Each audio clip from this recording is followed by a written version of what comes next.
छोटे से गांव रामपुर में सूरज की पहली किरणें सब कुछ सुनहली कर रही हैं। आज का दिन अच्छा लग रहा है।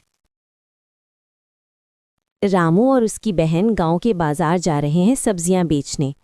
बहन: रामू, ध्यान रखो, बाजार में भी ईमानदार रहना। रामू: जी बहन, मैं हमेशा सच बोलूंगा। रास्ते में रामू को एक पुराना खाली घर नजर आता है जिसमें चमकदार सिक्के पड़े हैं। रामू: ये सिक्के किसके होंगे? मुझे मालिक तलाश करना चाहिए। रामू फौरन गांव के बुजुर्ग के पास जाता है ताकि सिक्के वापस करे। रामू: दादी, मैंने कुछ सिक्के पाए हैं, ये किसके हो सकते हैं? दादी: बेटा, ये शायद गांव के खजाने के हैं, हमें सबको खबर करनी चाहिए। गांव के सब लोग जमा होते हैं और रामू की ईमानदारी सबके सामने आ जाती है। गांव वाले: रामू, तुमने सच बताया, ये सबको मिलना चाहिए। रामू: जी, ईमानदारी हमेशा अहम है। गांव वाले रामू की ईमानदारी पर खुश होते हैं और उसका जश्न मनाते हैं। गांव वाला: रामू, तुम वाकई काबिले तकलीद हो। रामू के वालिदैन उसकी ईमानदारी पर फख्र करते हैं।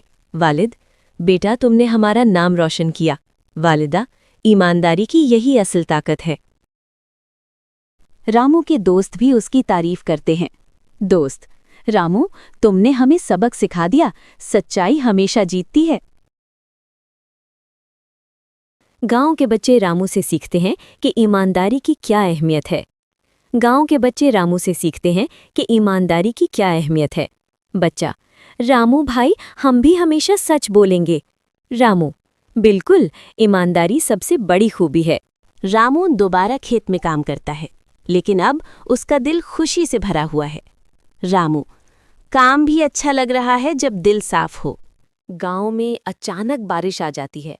खेत के कुछ पौधे खराब होने लगते हैं। रामू: ये बारिश अचानक आई, पौधे बचाने की कोशिश करें। रामू अपने पड़ोसियों के साथ मिलकर खेत बचाने लगता है। पड़ोसी: तुमने हमेशा सबकी मदद की, आज भी तुम्हारे साथ हैं। रामू: हम सब मिलकर मुश्किल आसान कर सकते हैं। बारिश रुक जाती है और पौधे महफूज रह जाते हैं। रामू: शुक्रिया रब, ईमानदारी और नेकी का सिला हमेशा मिलता है। गांव वाले रामू की इज्जत बढ़ाते हैं और उसे मिसाल मानते हैं।